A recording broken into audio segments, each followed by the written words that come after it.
how we do that. I'm going to get rid of my button and put in a p tag,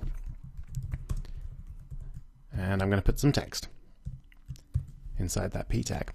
So what I want to do very simply here is use JavaScript to get the content of that paragraph, so to get the text within that paragraph. And to do that, I need to give the paragraph a name.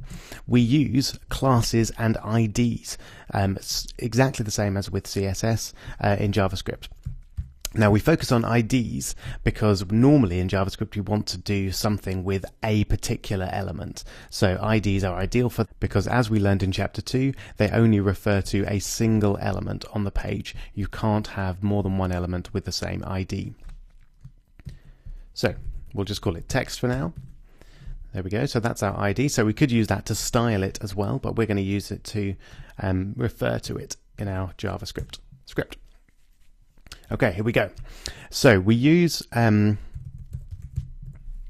start with the word document. Now, document refers in JavaScript to the whole web page itself. So the whole content of this document that we're looking at. And then within that document, we want to look at this particular element. So we use the dot to refer to a sub-element within the document. And we're going to get this element by its ID. So we use the command get element by ID. Notice the capitalization there. That's really important. We always start JavaScript functions with a small letter, and then the beginning of each word is capitalized after that. So get element by ID. And you'll notice that makes it reasonably easy to read compared to doing everything lowercase or doing everything uppercase or something like that. So that's how we refer to a function within JavaScript. So get element by ID, and then we want to give the function the actual ID of our paragraph, which is text there. So now we've got the element. We now want to do something with that element. So what we'll do is get the inner HTML of that element. So what that does is it goes to the document, the whole page here, and then it gets the element by its ID.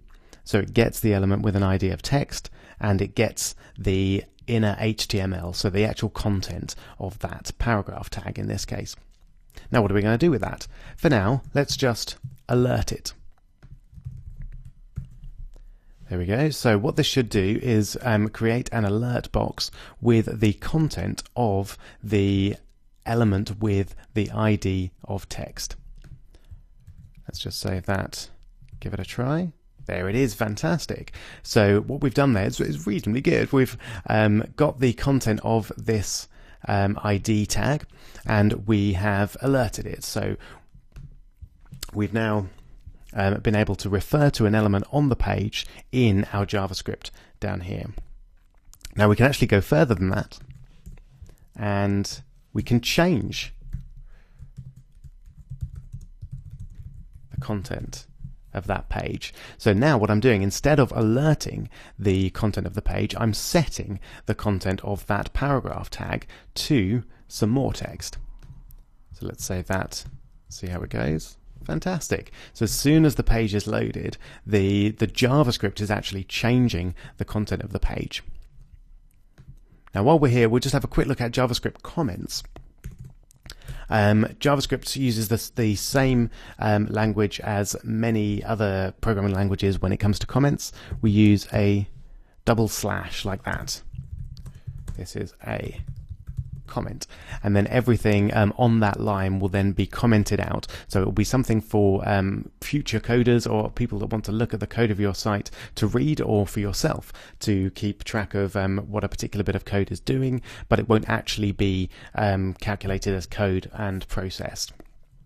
If you want to do a multi-line comment, you can do a slash and a star, and then a star and a slash, and then anything within those lines will be considered a comment, a multi-line comment.